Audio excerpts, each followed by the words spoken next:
SGF polytechnic ದೇವನವರು ವಂದನೆಗಳು. ಈಗ ಮುಂದಿನ ಸ್ಪರ್ಧಿ ಅರ್ಬಿಯಾ ಅವರು ಕ್ರಮ ಸಂಖ್ಯೆ 2ರಲ್ಲಿ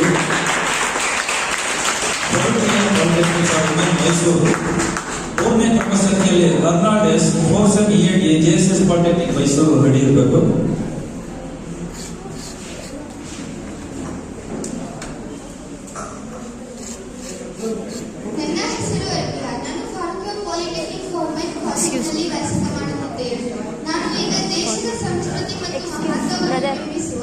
ದೇಶಭಕ್ತಿ ಗೀತೆಯನ್ನು ಗಾಯನ ಮಾಡುತ್ತಿದ್ದೇನೆ. ರಚನೆ ಜಿ.ಎಸ್. ಶಿವರುದ್ರಪ್ಪ.